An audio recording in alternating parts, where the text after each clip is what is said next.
Good morning mga ka-idol. Pupunta po tayo sa Kitaw-Taw Fire Station. Retirement honor ko. Isip po po Antonio Palis III for his dedication in protecting and serving our community from the destructive fires.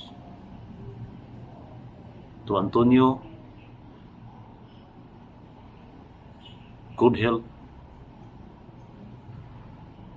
and happy retirement. God bless us all. Thank you and good morning.